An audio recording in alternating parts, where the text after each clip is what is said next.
अस्सलाम वालेकुम students, federal board single national curriculum first year chapter number 6। तो exercise के MCQs डिस्कस करेंगे आज। Question number 1, which one of the following substances have zero value for their standard enthalpy of formation. तो book की एक line है, the standard enthalpy of formation of all the elements is zero.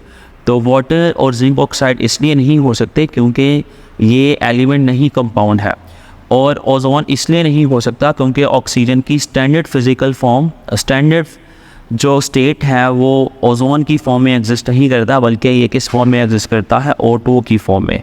तो इसलिए ए भी नहीं हो सकता। तो करेक्ट ऑप्शन क्या हो जाएगा, टी। इसके बाद देखें 1 कैलोरी इज़ इक्वलेंट टू, तो कैलोरी और जाउल दोनों एनर्जी का यूनिट हैं, और 1 कैलोरी किसके इक्वल होता है, 4.18 जाउल के। उसके बाद देखें the enthalpy of neutralization of all the strong acids and strong bases has the same value due to। तो enthalpy of neutralization वैसे बोलते हैं जब 1 mole of H positive ion from an acid वो रिएक्ट करता है 1 mole of OH negative ion from a strong base, और आपस में मिलके क्या बना देते हैं, 1 mole of water। तो इस तरह जो अमाउंट ऑफ एनर्जी रिलीज़ होती है उसको enthalpy of neutralization की बोलते हैं, जिसकी वैल्यू 57.4 किलो जूल पर मोल होती है। और क्योंकि अमाउंट ऑफ एनर्जी रिलीज़ होती है इसलिए साइन क्या होगा, माइनस का। तो क्योंकि हमेशा एसिड से H पॉजिटिव आयन आएगा, बेस से OH नेगेटिव आयन आएगी, तो नेट केमिकल रिएक्शन सेम है, तो हमेशा same amount of energy release होगी जब भी स्ट्रॉन्ग एसिड और स्ट्रॉन्ग बेस एक दूसरे को न्यूट्रलाइज करेंगे। तो करेक्ट ऑप्शन क्या हो जाएगा, डी। उसके बाद देखें total heat content of a system that is called the enthalpy. तो ये इंथैल्पी की डेफिनेशन है, enthalpy is equals to the internal energy and work done.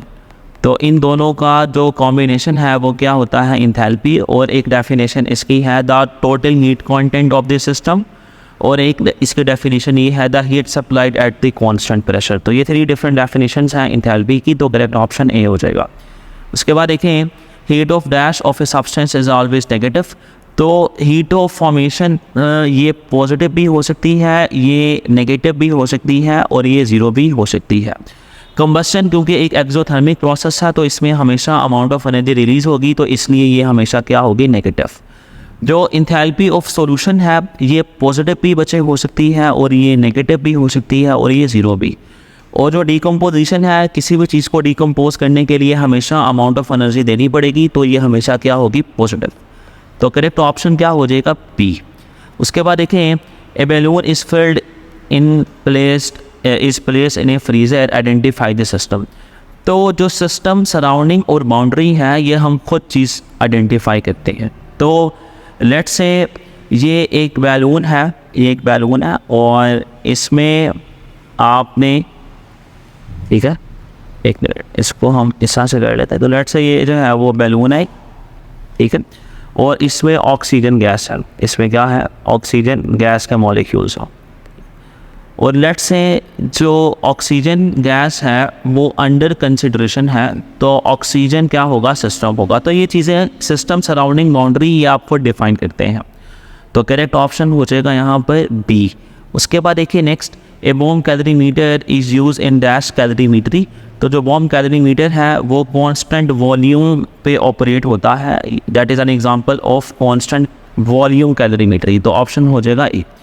उसके बाद देखें Born Haber cycle is use to determine the lattice energy of.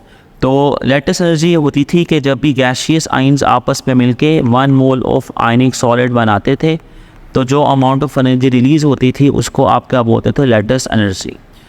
तो इसलिए correct option जो है वो क्या हो जाएगा, बी, आयनिक सॉलिड्स। उसके बाद देखें नेक्स्ट वजह, enthalpy of combustion for carbon is -393.5 kilo joule पर मोल। The enthalpy of carbon formation of carbon dioxide would be.